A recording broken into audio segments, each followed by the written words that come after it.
and he, as I was saying, your eternal patience with me is greatly appreciated in my rescheduling. And to talk about your book and smart cities and kind of get into that, and it is weird, and I'll shut the fuck up in a second and let you take it away. But it is weird seeing like I don't know. I I loved, still do, but was like really loved futurism, popular mechanics, popular science, like middle school, high school. So graduated middle school 2004, high school 2009. So kind of like early, I guess, for lack of a better bookmarking, early GWAT kind of when I was, I just loved reading that shit so much. And I loved, I mean, just, the predictions, Ray Kurzweil, singularity. And it is so odd, kind of starting to see a lot of it come to pass, just from bot swarms to AI to nanomedicine. It's odd, and it's kind of surreal. And so the one thing I really kind of want to pick your brain about is like, to someone like me, who I think I'm like moderate IQ, moderately, I guess, literate of what's going on in the world. The kind of the grander trend of where we're going in terms of AI, transhumanism. Like, this is kind of uncharted territory in a way that other uncharted territories are not. This, like, really, it's not the internet where it's like, this changes everything, we're all connected now. Now this is like this isn't internet or like written language. This is standing up straight. This is using the opposable thumb. This is this is a different level of paradigm. Heavier than air flight, that's still kind of predictable. This is 2001: A Space Odyssey, fucking the monolith, dun dun, boom boom. Like, this is a weird.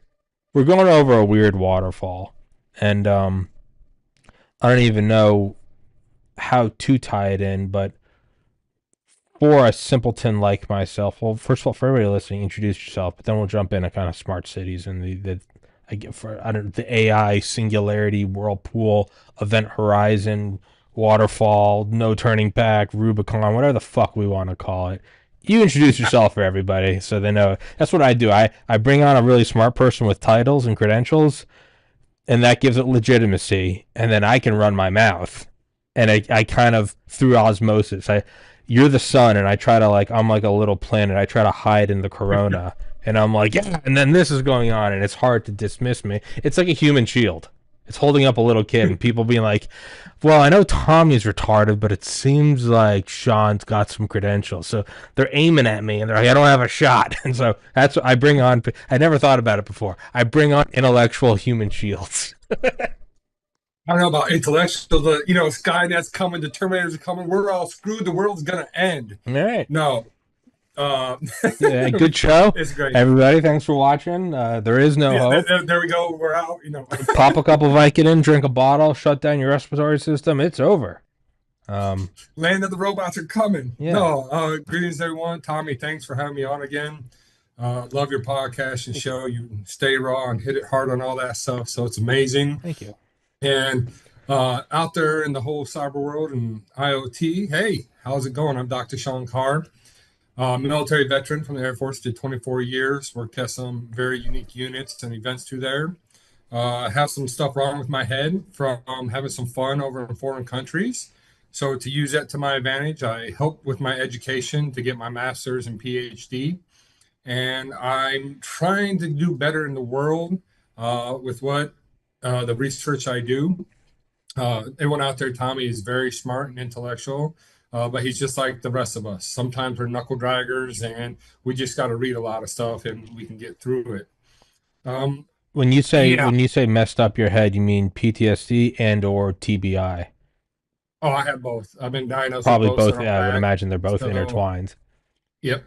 From the last broadcast we did, we talked about that. So Yeah. for me, I had to flip a switch and learn how to not let that run my life, but use it to my advantage. So Got it. not being able to sleep well, not being able to do all that stuff. I found academics, luckily, instead of Yeah. I still do some book writing. I still do some high risk activities, but I use academics, online academics,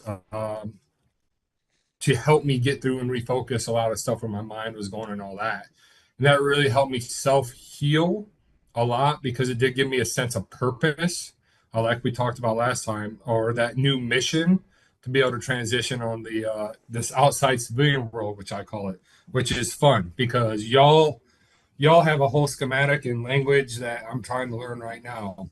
As many of us in the military growing up, we have our own code words, our own. We grow up that way, and now as we transition out, yeah, it's been a little difficult learning the how the rest of the world lives and how to do things the right way or proper way or all that. So it's pretty cool in that aspect of learning all that and how to do all that. But academics has helped me doing research into technology, security, emergency management has really helped me a lot. That is my profession. Prior law enforcement, prior intel, with all that. But as you put it, you hit some key topics there. It was amazing, like 2001 Odyssey. I mean, growing up, some of us, 2001, what was supposed to happen? End of the world, cyber's going to shut down, all that stuff. Popular Mechanics, you bringing it up, superb. I used to love those magazines when I could read the articles, but I always go flip to the back to get the little decoder ring or the X-ray glasses and stuff like that. So that was pretty cool on that aspect of it with those magazines and love it. But today, and you already mentioned a few things with it, nanotechnology, smart swarm capability, as if no one knows, Ukraine just did a big hit on Russia with their swarms of drones on that, took out a bunch of bombers over there. When when But was our when was technology is when was that? advancing. Oh, yeah. When was Ukraine that just, was that I'm gonna Google, was that like Ukraine? they just launched a huge operation, took out a bunch of long range Russian bombers with Oh, their okay. swarm and drone capability. You right before we started, I had a voicemail from one of my friends, like, who's one of the few people I will actually listen to a voicemail from. And I thought I was just taking a piss, and it was something about strategic bombers. And I put it down. I'm like, I got to do this show with Dr. Carr. But that had to have been what it is. Holy Oh, shit! yeah. Yeah. Sorry, keep going. Huge operation intact. But looking at a couple of technology and verticals that are there, from a defense standpoint, which, for America, defense is a big industry for us. Drones, new drone capability, Andro, Palantir, Boeing, Lockheed, everybody's jumping in the drone game on that aspect. That even DARPA and a lot of other high think tank organizations, the Fracklix Group, they're new and upcoming, but they're doing some stuff that's amazing. The CEO of them, Amanda Henninger, I can give you her contact. I mean, I'll I make a feel note of like that. a Yeah, please. Oh shit. I feel like a Neanderthal talking to her. I mean, she blows your mind like it's out of style. She's next level. I call her alien sometimes because she'll start talking about things, and it's like, where are you from? But our technology, the biggest thing why I wrote my book is I want to use technology. I want to figure out technology, how we can make the world better. Medicine. How can we be safer in our cities? Law enforcement. How can we be safer in our cities with emergency management from natural disasters and man-made disasters? How can we quicken the reaction time to save lives with that? You hit a couple of the good ones. Just to name off a few, just what I like to look at, smart dust, military industry using that tracking systems, almost like a GPS. Neuromorphic chips. These are the new chips coming in to help machine learning by the brain to get in with AI and cognitive thinking, almost humanization on that. Quantum sensors, if you haven't heard about that, they are coming quick. Now, Amanda Henninger is really smart on that aspect. DARPA, you got a few other organizations out there that are hitting hard on quantum. We also know, not to use the words, but according to our national security, like China, Russia, they're looking at quantum sensors, quantum computing, and that aspect of it. Digital twins for humans. I touch a little bit of that on my book, underlining that with AI, health data, and behavior modeling, we can create ourselves replicas, and then utilize that for disease, injury. If I do this, how does this happen? What's this going to do to my body? To give our medicine and doctors a wide advance what's going on with that. Not even with that, I'll say copyright with the digital, with the human things. I'm writing out a couple things is like with the NFL or college athletes. If I take you, Tommy, and I do a digital twin on that, and I'm trying to make you the best quarterback, best track and field or that, I now know what, you know, not saying anything wrong about the old trainers, get in the gym. You know, your strength coach is going to give you strength. Your speed coach is going to make you how to run fast. Well, what if I can take all that and within hours can do a complete plan to make you this all-star D1 super athlete? You know, you have that capability at your tips. And I give you certain vitamins, not TNT, not steroids, all that, but I can throw that into the system as well Yeah. to show what it'll do to your body. But true vegetables, true vitamins, true minerals, proteins, all this. Man, as a digital twin, I can surpass and do within an amount of days what it will take you over the years to succumb to get to. It like right now I'm playing the game Nuclear Option. It's like a flight sim with nukes. It's fucking amazing. But like whenever it's amazing. It is amazing. Whenever I'm playing it though, and I'm like designing my own map, I'll always make a copy of it, and then I'll go fuck with the copy. I don't destroy like the alpha copy. I always make a copy, and then I fuck with that. I'm like, let's see what would happen. It does seem like, I mean, not even in the sense of like the island, right, where you have the, the duplicate of your body and you go harvest organs from it. And I think this is what you're getting at. But I think of it like an exact copy, like a save as, and then you can mimic whatever real problems you are having and then fuck with that. Be like, okay, we're gonna take this exact copy of you. Let's see what would happen if we injected, 1 trillion stem cells into your heart. Or is that what you're getting at? Like an exact copy to play around with, and then if you find and if it goes south and the organ system shut down, you go, well, luckily that was just a copy. Is that what you're kind of getting at? Or When we're like a talking about digital twins with humans, that's exactly what it is. okay. You find the thing That's, that does work, and then you go, okay, now we'll do that on the alpha you know, copy. looking at our medical and using the AI, using quantum, using this new technology. You know, I love our doctors what they do, but how they learned was if you really think about it, it's all been experimentation. Mm-hmm. Trust or fail, experimentation. Some computer programs out there, they tried to mimic that. They input certain things to, okay, if I do this, how's this? If I do this, how should you do this and that?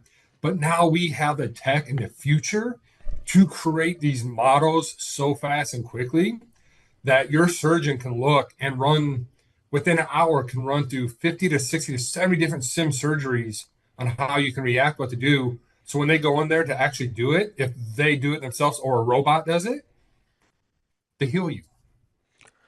One of the things that always kind of made me laugh was whenever again, popular mechanics, something you'd read about, like the world's fastest supercomputer, and over the years, and it's always funny because like you kind of get to the end of the article, and then you'd always see the same line, no matter what year you read the article, whatever teraflops, exaflop, whatever the petaflops.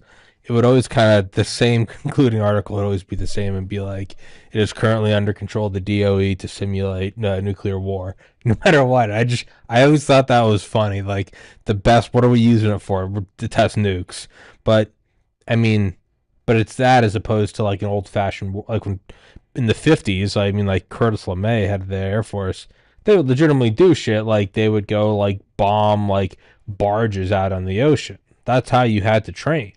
And versus it does make sense in like less of a humorous way. You would take the most advanced computer and you would just run through war games day in and day, not one or two. You would run a million variations on one war game. The invasion of Taiwan by China, like that one, you might run a million variations on an invasion of Taiwan in midsummer during a storm, just because you can. And it does make sense that you would do that to the human body. It There's so many different advances and verticals that our tech, and we do have some great organizations out there that are starting to hit to it. Some of the work is classified and all that. but we're getting there in a ways to where both the greatness is coming out for tech and get it. With that though, with good always comes evil. I mean, you got criminals using AI to increase their hacking capability and power, writing viruses, using quantum and AI to hack into organizations that have multiple levels of encryption that it's breaking within a matter of minutes, seconds, or hours. So there's good and evil of both, and that's anything that comes out there for that. I mean, we can look at, let's talk, like I just said, swarm robotics, drones. That's a heavy one. Everybody here probably on this podcast can understand that. Ukraine is being dominant with drones. Everything is going through. It's become very popular amongst here in America. I mean, drone companies are popping up left and right all of a sudden. Education, training, what to do, how can we do it?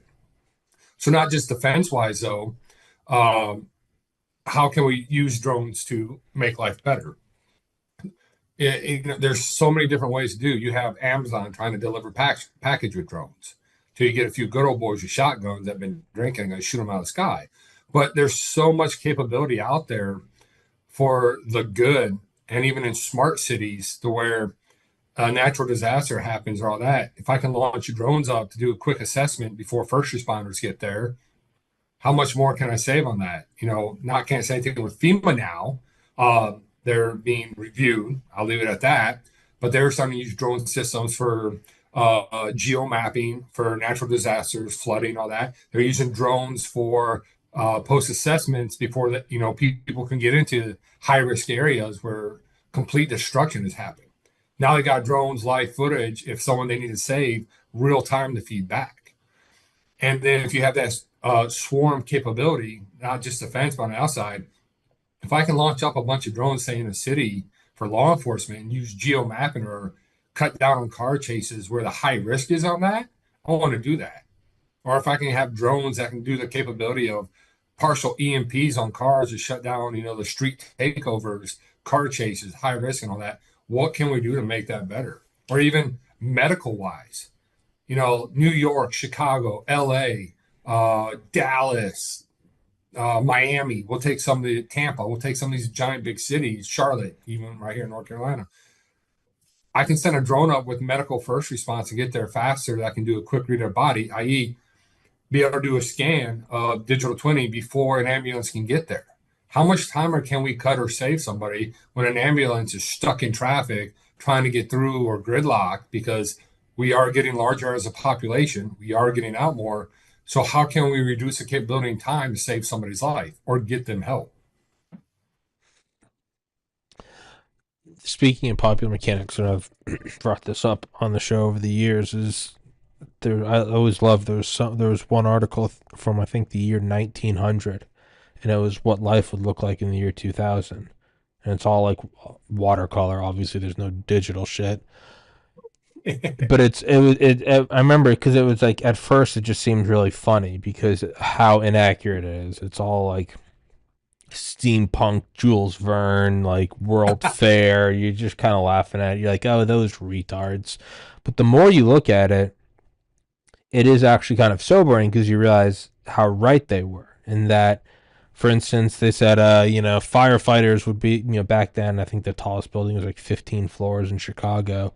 And it was like in the future, firefighters will have, and they have these like leather wings. They're like, they'll be able to fly up to the higher floors. And you're like, that's as.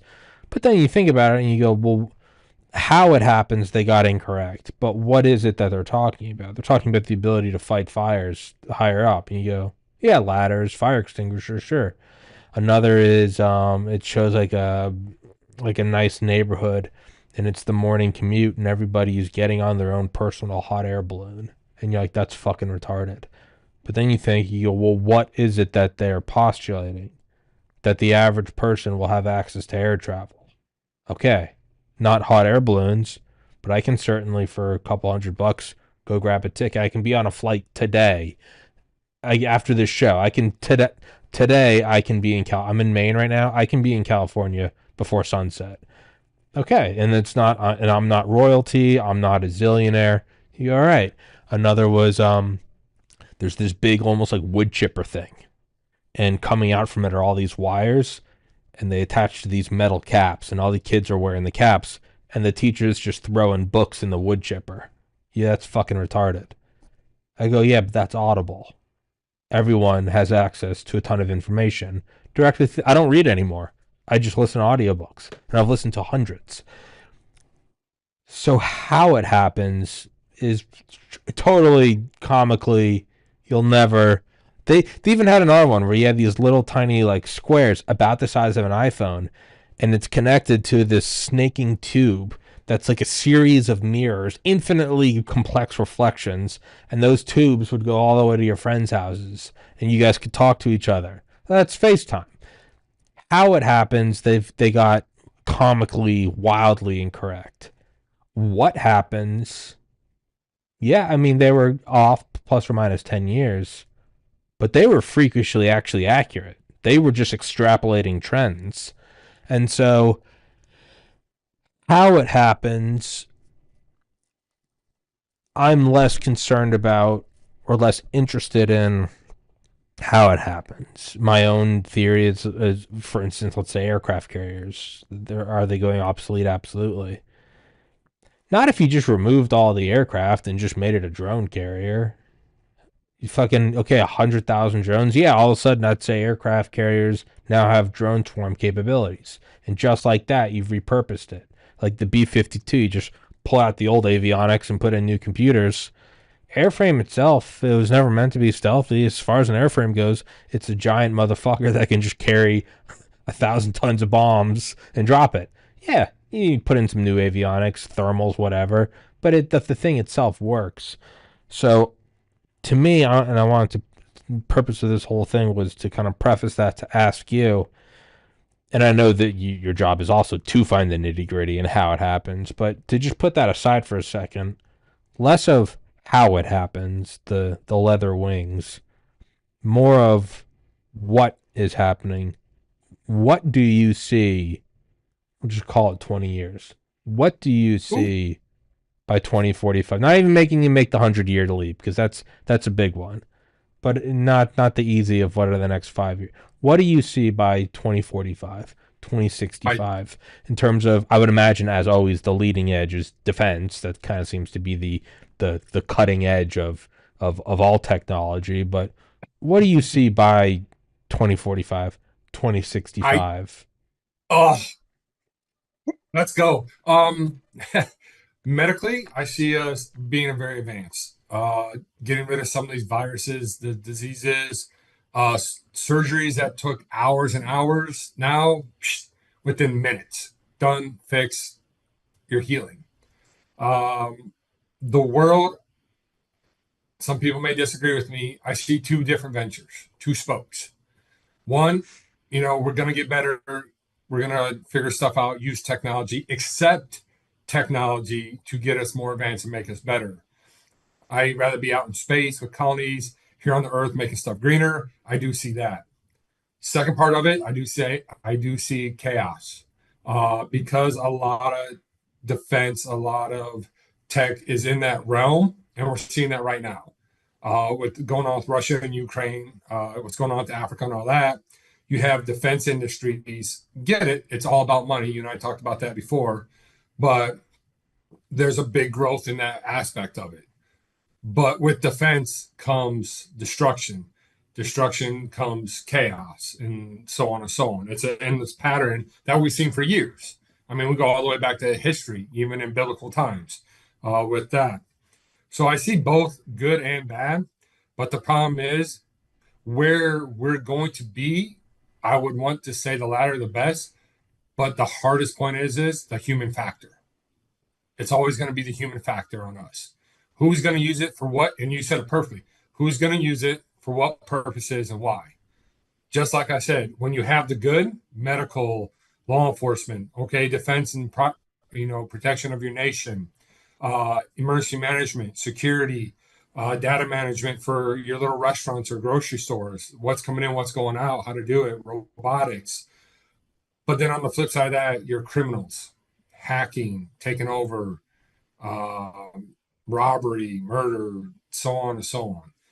And if it, I can't sit here and tell you that, we have many organizations out there that are using this for good, that you don't have the criminal side the terrorism, the criminals, whatever you want to call it, if you don't think they're using this right now, you're in the wrong. If you don't think that they're way ahead of us in some aspect of it, you're wrong because they are.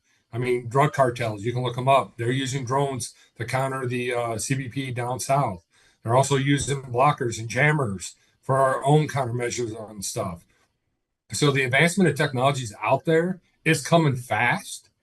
Uh, some of the population don't want it. They can't accept the change. Many others, the younger ones, do want it in a different ladder of it. And I think it can be, I think the sky's the limit. You know, I'm excited to hear when you have visionaries and yes, they're billionaires, Elon Musk, SpaceX, Jeff Bezos, Blue, just stuff that you never thought of growing up because it's like NASA owned all that. Now all of a sudden we got different rockets, different satellites, stuff going up there. I still want to see. Nobody's ever sent back a picture of the Earth though in its entirety. That I want to see. I challenge anybody at those organizations to send back. But there's so much technology can do to advance as a species, a society, or whatever we want to use it for. But the problem with that is it's who's going to have the money to do it, who's going to be able to afford it, and how is it going to be limited? I'm just saying this, I'm just experienced, and how is it going to be limited if we look at cultures or society tiers and all that? Yeah, I think you look at it and you go, all right, what will happen? Yeah, I'd say like radical life extension, to whatever, 100 years, 150, 200, 500, 1,000, you know, really no exposure to any real threat. You'd have a copy of yourself and or you like a brain backup, and you look at it and you go, man, but how are they going to get that to everyone? And my next thought is like, well, you're probably not. We're talking about what's going to happen to the hyper elite, which might you go, well, that's immoral. And it's like, yeah, but that's also life. I mean, not everyone gets drinking water. It's not good, but it's just what it is. It's when we talk about our lives right now. I mean, talking to each other in real time over internet, and the door's not being kicked down by the state surveillance agency for talking about anti-government activity. Like,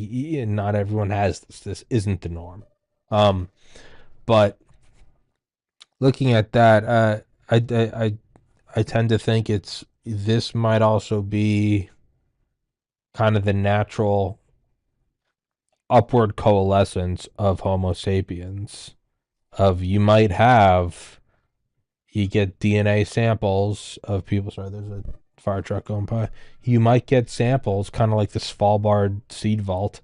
You might get samples of kind of all of the human variations, all the genomes, and then you might have a very small group of like 1,000 people that kind of transcend and become almost like modern, like techno spacefaring pharaohs, where they have wild lives. They have copies of themselves, and they can, beam to other planets, and their consciousness is amplified by some futuristic Neuralink wrapped to a quantum computer powered by nuclear fusion. And once you have copies of all the shit that like you can't recover if you lost, so you'd want to have copies of the genome or something.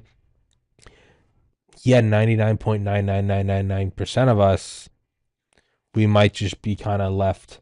And it's not all bad. It might be like we're left to our current lives. I'm okay with that. Yeah, I mean, I enjoy food and water. I'm like, yeah, it's good enough. But I think that might be what it is. It's like if you were like describing the space shuttle or like the Apollo program or the Saturn V, you'd be like, we can put a man on moon, and just the amount of power needed to get a kilogram of mass to the moon. You'd be like, well, how are we going to use this for everyone? You'd be like, well, we're not. Maybe 20 people tops are going to the moon. Okay. So, and then with the space program though, yeah, it does bleed off and, trickle down into our lives. So I feel like that's probably what it will be, is you will have this leading edge, like the shockwave of, you'll have guys, and we probably, the people that sort of break into this new almost speciation. I don't know who coined the term, but like Homo Galaxis. They're probably already alive, and they're probably people we already know. It's probably Elon Musk. It's probably Jeff Bezos. It's probably Bill Gates.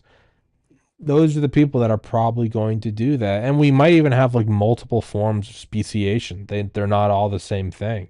You might have, one becomes purely, fucking cloud computing. Another one just fucks up. They just figure out faster than light speed and they just fuck off. They just go to a different galaxy. We never see them again. You might have ones that stay on Earth. I don't know, but it does seem to be that we're coming to. I mean, everything is. It's like zooming out from an Excel or from like a graph paper. It's all the same thing. It's scale independent. It's just a fractal, but it really is not, in my estimation, it is not the normal disruptive technology. It's not blockbusters being replaced by Netflix. It's not, you know, fiber optic is replacing cable news. I think it's much, much larger.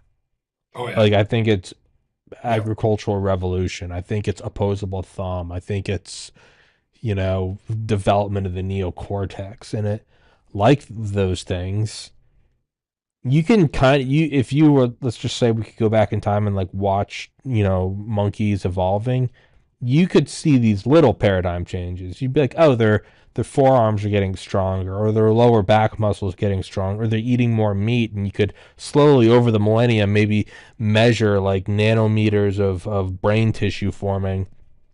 But once you came up to the event horizon of like, what if they stopped being hunter gatherers? What if they just started planting their own food? You couldn't, all of a sudden it blows the fuck in 10,000 years. You're tracking millions of years of evolution, and then in 10,000, which is a blip, it goes from planting their own food to all of a sudden pyramids and ships with sails and stone tools and armor and Roman coliseums and stained glass window, and you'd be like, what the fuck was that?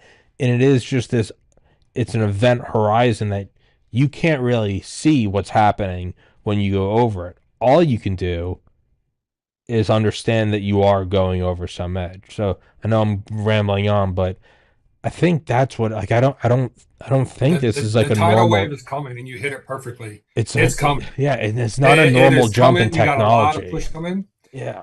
It's you have, and don't want to go on this. There's certain. How can I word this nicely? Because I do like live in, and I want to do more out there. There's certain entities that are scared of it and want to control it. Mm-hmm. I'll leave it at that.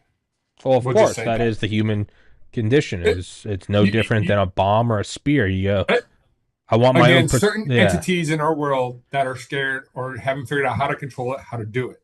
yeah, Um, and you hear like, oh, we have this. What about it? What about an arc reactor? You have an arc reactor that can power everything, say in the U.S. off one thing. That's huge.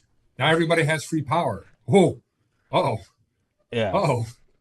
It's there's certain entities out there that have been holding back. I mean, car industry. Everybody knows it. We could have had electric cars years ago. Why didn't Yeah. we Oh, have it? yeah. Why don't we do it? Because you can't control it. Again, there's entities out there that's doing it. But if they can accept or integrate the technology that's coming, it's going to be crazy. And that's why I bring up smart cities as, you have cities, and some are already doing it. The CCTV cameras, everything has access, biometrics, and all that. But you collect all this data, which to me, that's going to be the next new currency. Bitcoin, all that's fine. But data, that's, if we want to talk power, whoever has the data is going to have the power. I'm just going to say it right there, hands down. But when you have these smart cities, why not having that government being able to look at all this data to make their city better? Example, LA, wow, all the data coming in, we have heavy pollution at this time. How can we fix that? How can we change that? What can we do better? Hey, there's traffic at this time that we're noticing. Here's the patterns of this. We notice people are living and moving here, coming from there. you have all these different patterns. And that's what I always try and look at. Everything in life's a pattern. If you can figure it out, or, techie's algorithm, if you can figure those out, you're going to be successful. Sometimes you got to bang at it, grind at it, do everything you do. But once you figure out the patterns, everything else fall into place. But if you have a smart city to be able to do that, not just safety for law enforcement, security, but or emergency management, but you do this on, your small businesses, which a lot of the U.S. grew up on before industry came. Where to put the next restaurant? Where's all the foot traffic? What type of grocery store should we put here? What type of store should we put here? What type of gym can we put here? There are so many instances that you can use from the data of a smart city to grow it to become great for the people that live there. We'll take Las Vegas. Great, tourist town. Lived there for myself. Adult playground. Very fun. But if you had it as a smart city, which is becoming a lot of it because of the casinos and everything what they have, how do you change it? How do you keep that tourism, that capital, that money coming in there? How do you do this nonstop? If you have a beach resort, Miami, how do you keep that coming in, or how do you protect it from the hurricanes? Look at the schematics of a smart city. What happened? Did this building move during the wind? Did it move an inch? Did it move a millimeter? What was it made of? How, on the next building, how can we change that? Do we use steel? Do we use concrete? Do we use something, carbon fiber of a new, technology or new mineral that makes it so strong? There's so much we can do within the smart cities on that aspect that people don't even understand. Now, the human factor of that is how they use that data, how they use all this information, how they use these capabilities for it. I mean, a smart city, London's been doing it for years, but if you have a smart city intertwined with CCTV and algorithms for behavior anomalies and facial recognition, so if you're walking down the street and I come and take your wallet, or I rob your wife or girlfriend, I'm running down, I can pick you up to multiple cameras because I get your face or I get your behavior that I'm going to do something to respond to law enforcement quicker, or even stop it before that. I act suspicious. I see you. I'm following you. The camera picks up my body language. It picks up, I start maybe sweating or something off, and I'm following you. And right before I'm about to go up and grab your purse, bag, or whatever, carjack you, law enforcement already has me. Heaven's Harvest Prepper Food, 72 servings per pail, 25 years shelf life. I've had the owner Clayton on the show before. He's a God-fearing, America-loving patriot. Get one of these, get a couple of them, throw them in your basement. It's good to have it, not need it, than to need it and not have it. If you don't want to do that, you can get their seeds. You can plant your own garden, so you don't even have to keep buying them. You can just get the goods and start your own, or you can even get freeze-dried fruits and vegetables like bananas, apples, strawberries, and raspberries. They support the show. It's an honest product. It's a good safety measure to have, and they keep my show free for you. So I'd implore you guys to please go to heavensharvest.com, use the link in the description, promo code TPC. Axios Fitness Coaching is a premium resource for holistic strength and conditioning services. Axios is best known for the Training Club, capital T, capital C, an exclusive community that prioritizes accountability, technique, diet, and nutrition. Everything you need to do to take action against the decay of the modern world. Whether you're looking to improve your physique, build strength, or just take care of your health and fitness, Axios will provide you with a solution that is effective and simple to execute. All you need to do is complete the intake survey, and you can see if you're a good candidate for the training club or any other of the services. And it's going to sponsor the show. So, one company falls off, another one arises. So if you guys like the show, you want to work out, throw the show a couple shekels. Go take the survey. Thank you so much, guys. Higher ultraviolet exposure is associated with lower mortality. The United Kingdom is a high latitude and low sunlight country. Researchers there collected data on over 360,000 participants in a study of UV exposure via solarium use. When compared with non-users, solarium users had 15% risk lowered of all-cause mortality, 23% lower risk of cardiovascular mortality, 14% lower risk of cancer mortality, and a 12% lower risk of non-cardiovascular, non-cancer mortality. In other words, all other causes. Quoting the researchers, our study adds to the growing evidence that the benefits of UV exposure outweigh the risks in low sunlight environments. A link to the original publication is available in the box below the video. Get some UV light this winter.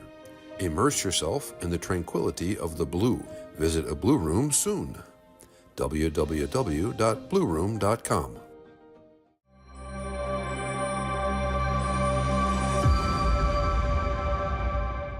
And then how I look at those things are like,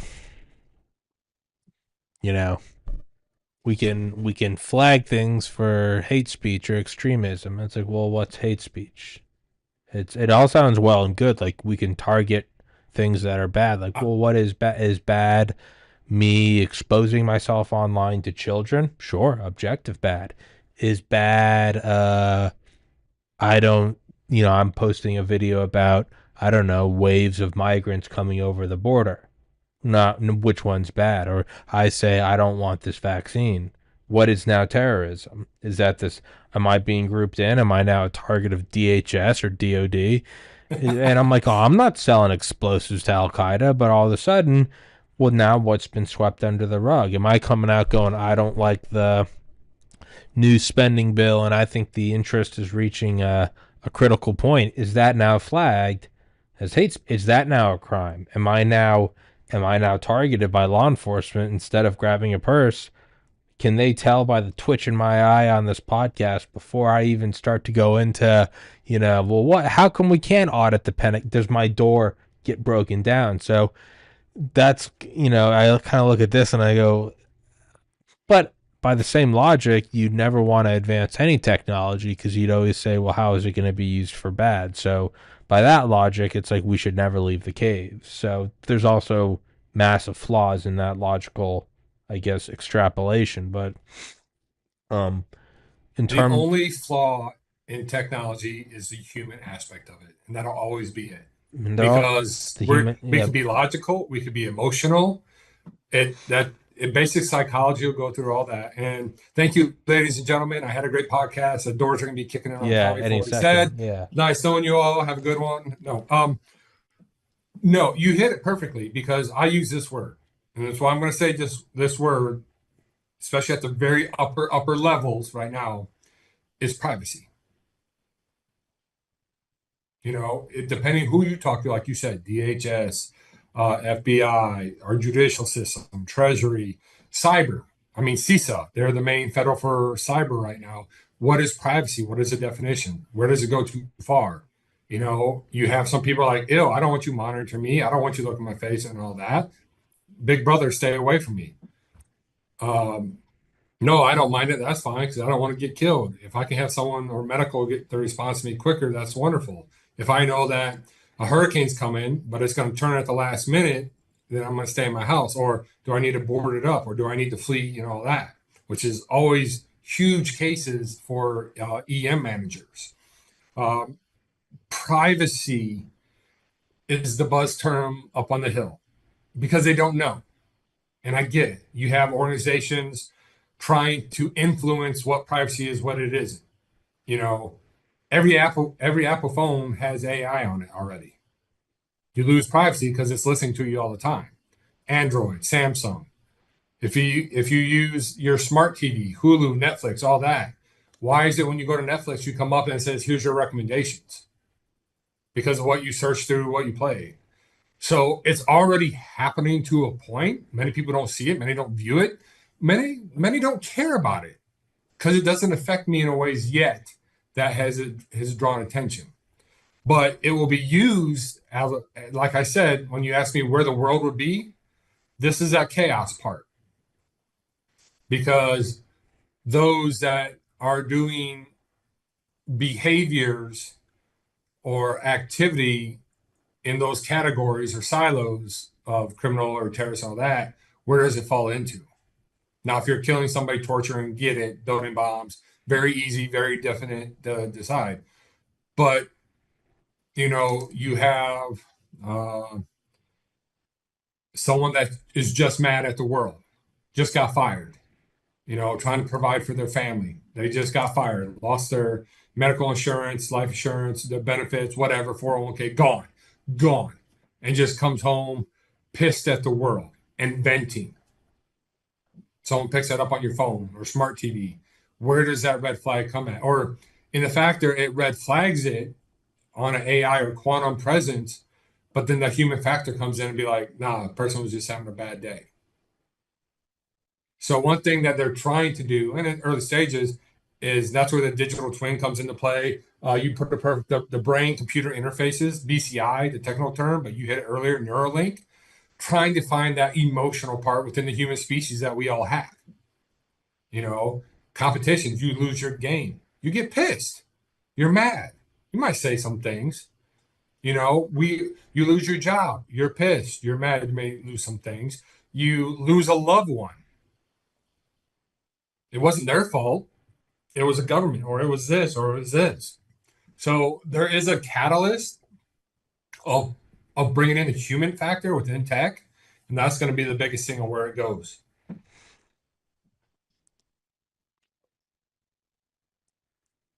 And then I think that the thing that's kind of been getting me more is, I think it was Ray Kurzweil who said that disruptive technologies are a lot like a tsunami, and it's, if you take the life of the tsunami, let's just say it's 12 hours.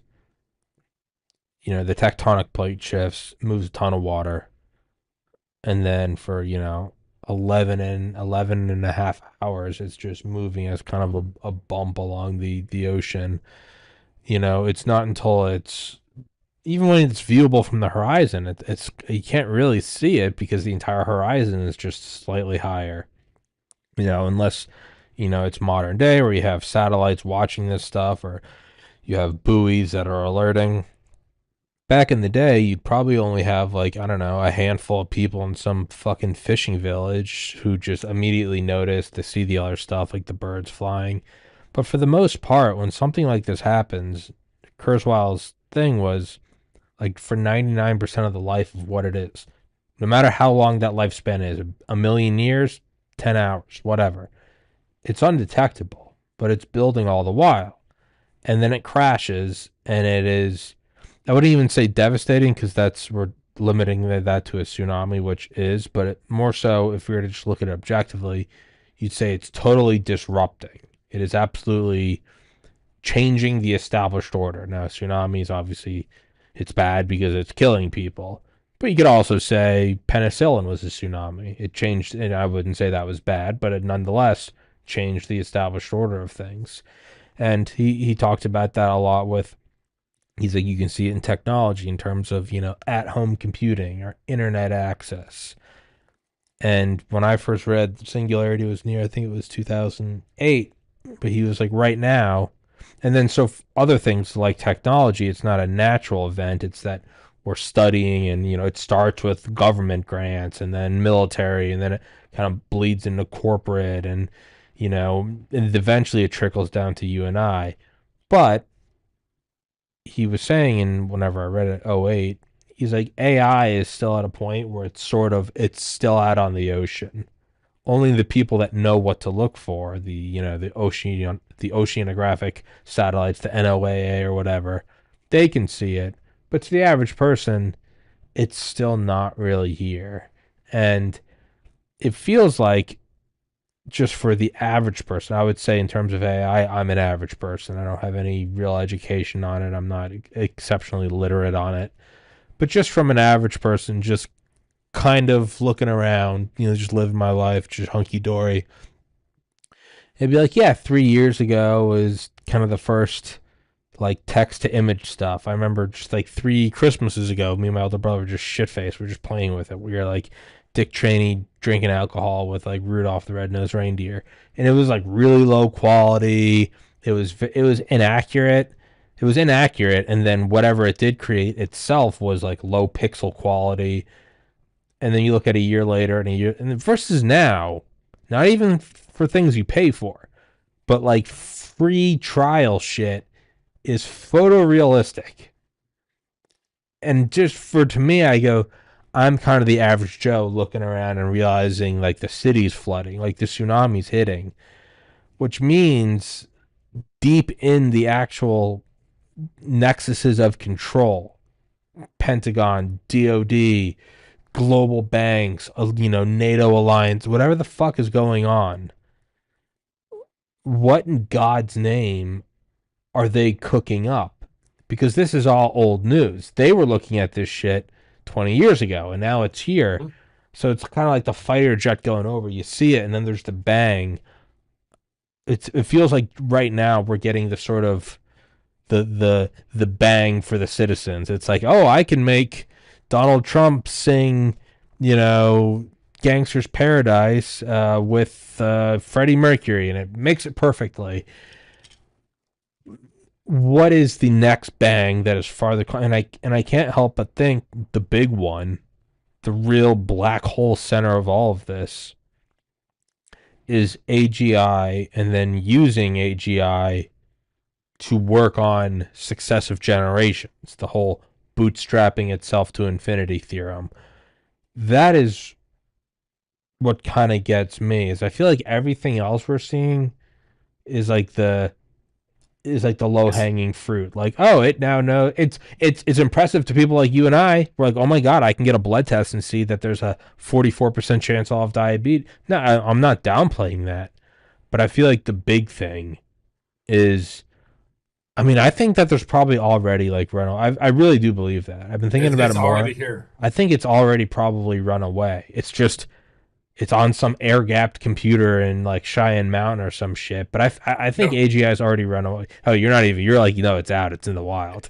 It is. Oh god. No, it is. So the huge thing, like when we talk about criminal activity and all that aspect, deep fakes is becoming more and more every day.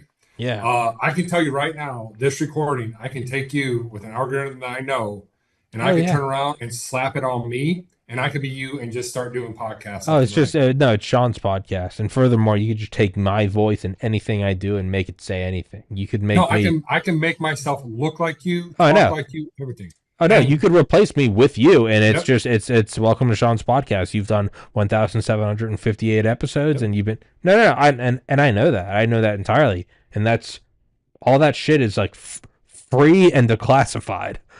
It is free and it is out there. Yeah, so that's not even the Gucci shit that are doing it and trying to find it and all that. Just like when you answer your phone, I never say, usually most times I don't say hello or all that, because these spam calls are trying to get your voice. Oh yeah. Because most banks are what? You got to do what? If you call in or do two-factor authentication or hey Tommy, was this you? Yeah, it was me. Yeah. And that's what I mean. The tech is coming so fast. And again, you put it perfectly, and why I keep engulfing myself with the good versus evil. It's coming. And it's hard because, again, when you talk to certain entities, what's right or wrong? What's good and evil? Might is right. I don't think they have an objective morality. I think might is right. And that's the hardest part. Again, when I say the human factor comes into play on all this, is a rough. You got law enforcement. Give me 1 minute. Let me go piss real quick. Tell everyone, or just take over the show. I don't care. Do whatever you want. Tell everyone to get the book. With my book, it's on Amazon. You can find it. What I do is give me 2 days. I'll lower the price for the paperback and hardback to be able to get it on special. Thanks to Tommy. I'll put it down to $25 on that for the hardback, $15 for the paperback for that. But I'm so excited to be here talking with Tommy with tech and stuff that's out there. If you are listening, most of you are dabbling with AI, or you have an Apple phone that's helping you do stuff, that you have an iPad. Some of you are even more invested at organizations probably doing their cybersecurity, dealing with new threats every day, new hacks, new malware, new deep fakes if you're law enforcement on that aspect of taking your identity. Stealing of identity is becoming so much easier right now because the encryption rates that a lot of our government organizations are not where they should be, and they're being hacked and exploited every day. More and more, you don't hear it unless you're following it. People's credit have been hacked, or you're going to notice how, oh, this organization got hacked and losing. Medical hospitals are struggling right now with their encryption and their cyber to keep up with the personal information that they're on file with that. And that's a lot of information. Again, like I said earlier, data is going to be key in the gold in the future and a currency. And Tommy's back, so all that anti-government stuff I just said, that is directed at him. He said it, so if the door gets kicked in, no. I'll say it. That was me. Sic Semper Tyrannis, whatever you want to. I have a nuke in every city. Hail Hitler. What do you want? What do you want? You want? Hey, I get ahead of it. Trying to change the future here. I get ahead of it by saying all the crazy shit. What are you going to deep fake of me? I've already said it. No, true. But hey, look at, okay, the best, when people come up and talk to me when I go out and about, and this is so funny, the easiest way I can categorize it, and this is for kind of our generation, more my generation. So look at The Simpsons. Cartoon show, been on for years. How many things have they predicted? Yeah, Simpsons did it first. The whole. Do you think that's just kind of do you think that's maybe like a natural emergent phenomena? If you are like on air long enough where like a group of people, you will eventually, the monkeys will eventually type Shakespeare. I'm just saying one or two. Okay, that was kind of cool. All of them.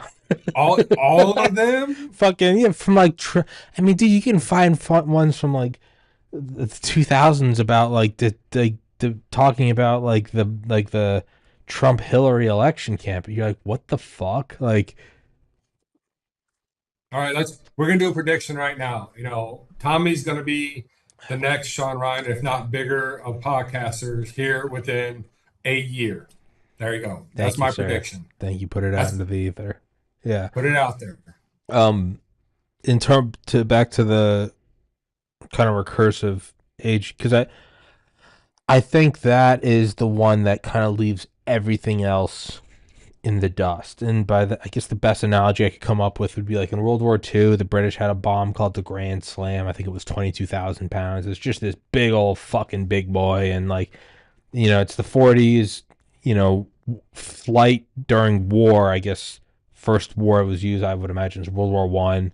It's been around for like 30 years at that point. And like that was the apex. You had the biggest planes, from biplanes to big bombers, and instead of little grenades, it was this big giant 22,000 just monster. And I think it was for like pillboxes or the Atlantic Wall, I think.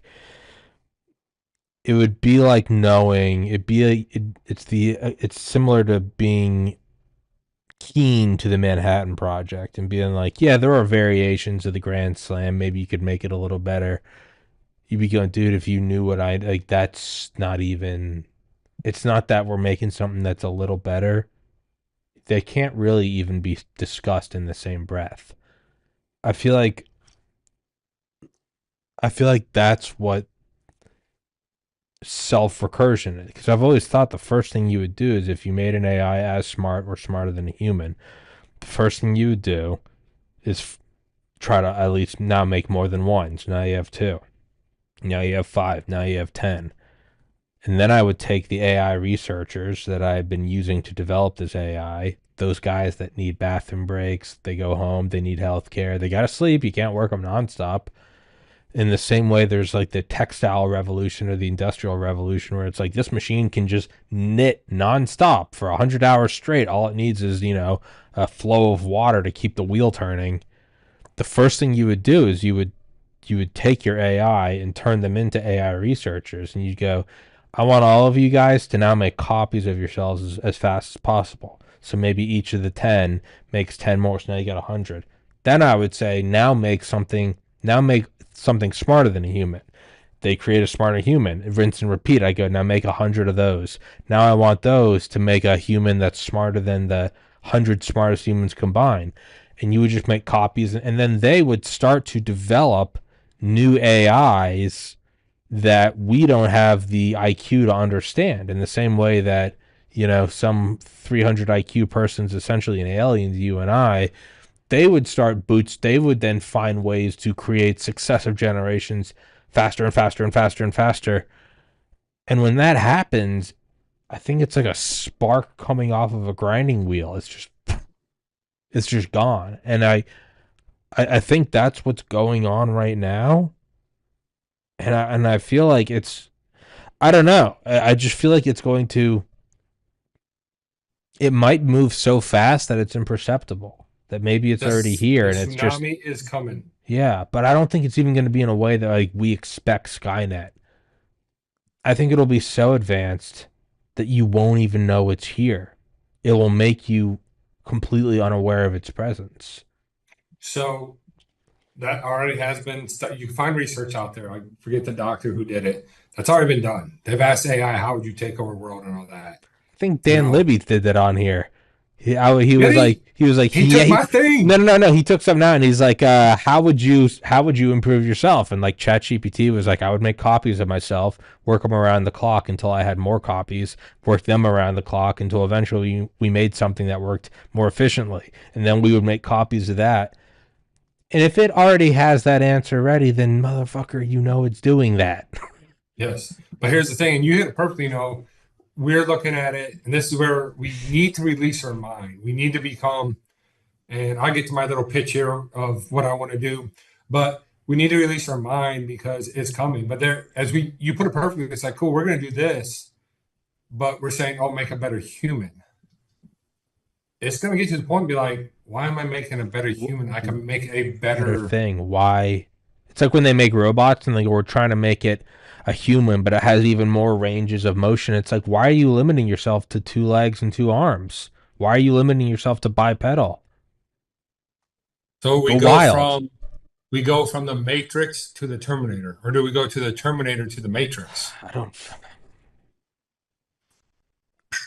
I don't know. And I guess the only solace I've kind of had in it is there's nothing I can do to stop it. I'm not in favor of nihilism and blackpilling. I think that's a form of suicide. That's not at all what I'm trying to say. In the same way that I live on the ocean, probably like a mile from the ocean. I'm in Portland, Maine. I can't stop a tsunami. What I would do is I would go, if I found out one was coming, I'd be like, well, very pragmatically, what do I need to do? I probably need to end this show right now. I'll grab my gun. I'll grab whatever cash I have, food and water, and I have family in the mountains 3 hours inland. Yeah, I would just start driving now. I can't stop it. I really hope it doesn't destroy my apartment building. I do like the city, but I can't stop that, and sucks, but we just gotta make do with what we have and move forward. That's kind of how I view AGI, is like, I don't think I can do anything to stop it. The best thing is I don't know, just try to find the positive in it. And I guess my first positive is I do believe it already exists. I do believe it's already recursively improving itself. Yes. And it hasn't killed me and everyone I know yet. So that tells me that that's not really a priority of it. That doesn't mean it likes us. It might just be that it's so advanced, it's not deciding to let us live. We're not a threat. In the same way you view some ants. You don't go, I'll allow them to live. You just see an ant, you're just watching as it's not impeding this podcast. This ant isn't gonna fucking limit the number of episodes I do with you. It's nothing. It's a curiosity at best. Maybe I'll flick it. I don't know. That's, I guess, the best silver lining I can. I know I keep interrupting you, but that's like the best I can conclude is like it hasn't killed us yet. So it's out there, like I said, it's coming at a tsunami rate. You got a lot of good organizations out there trying to do it for the better. A lot of key words that you just hit. The positive of it. The positive of it. Again, with any good, there's going to be a bad, and that's the one thing that we have to look out for. Not just a criminal activity. I hate saying it, but if we look at the higher entities above us that want to maintain power, that their moral compass of right or wrong sometimes gets stuck to where they can use this for themselves. I mean, I won't say his name, there's a person out there that wrote an algorithm using the AI for a geopolitical stance I know actually there's about 5 guys I know that have done that. And then they went through history, way back history, like 20, 30 years. They ran it all again. They came up with the winner every single time. What do you what do you mean? I'm not following what you're talking about. So we'll take this instead of geopolitical. I won't say that because I got some close friends. So let's take sports. So they're already doing it, but there's no legal laws on it right now. Vegas is struggling with this right now. So you're using AI and quantum, inputting as much data you possibly can. There's one guy that has picked the winning team out of any sport every Okay. time before they play. Guys, okay, so you're going. I think I'm So following. it's You're so going back to the year 2000. You're taking all the data from up to that point, but not past, and going now run a simulation. And you look back at it, and you go, that computer accurately predicted every Super Bowl winner, yes, but not knowing 2000 to 2025, only knowing up to 2000. And if you plugged it in geopolitically, it would say there's a major terrorist attack sometime in 2001. You'd say there's a big housing crisis 7 years later. You'd say there's a pandemic a decade and a half after that.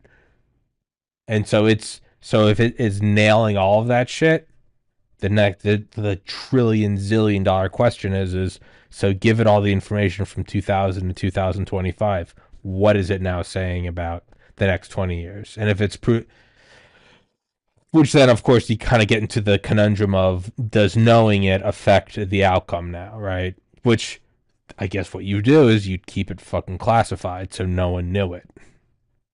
but it's out there. Hopeful people are doing it. If Tommy and Sean, God. we're about to start the NFL season. So right now we can place a bet at Vegas on who's going to be the Super Bowl champs. Right now. Jesus. And it will. So is it? But like you said, is it right or wrong? What do you mean, Is like it right or wrong ethical? that it can do it, or right or wrong like morally and ethically? I don't. I don't. A lot of the biggest concerns with tech is going to come down to the morals and ethics, the right and wrong, the human factor, and all Yeah, but no one ever. I'm with you. We should, as humans, we should. that. I'm with you. It's the right thing. In the same way, you shouldn't take money out of. You find a wallet, you should return. I'm with you, and you have to do it. That being said, do I think that's what governs people? No, not really. I would say that in the truest, I guess, Darwinian sense, might does make right. Now, that is not my personal belief. I do believe in a God, and I do believe in selflessness and blah, blah, blah, blah, blah. Historically, I would say might makes right. Not is this good for everyone, but can we control it?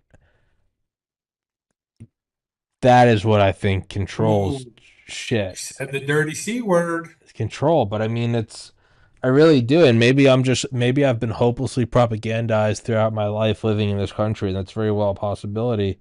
But I tend to go might is right. That's been the governing factor for all of human history. Ideally, we'd all be singing Kumbaya, but if somebody is gonna run the world, I'd rather it be the United States for all of its flaws, for all of its whatever.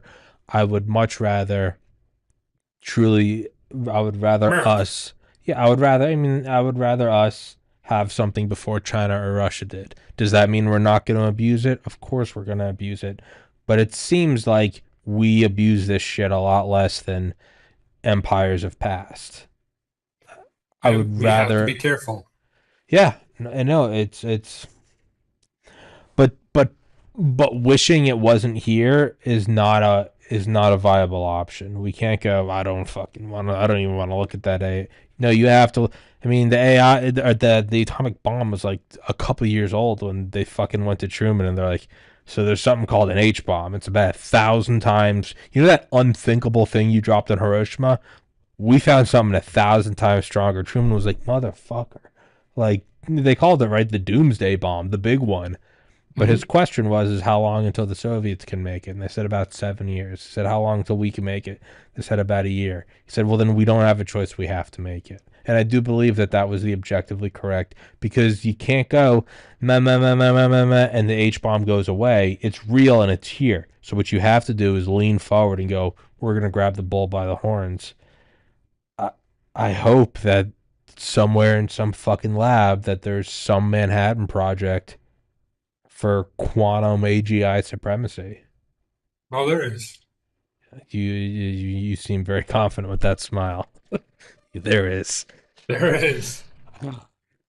What I don't. You got defense, you got industry. There's so much out there right now that it's not scratching the surface. There's a lot of smart engineers and stuff that are happening right now for that, trying to capitalize on what's going to come and be able to utilize it in the right way.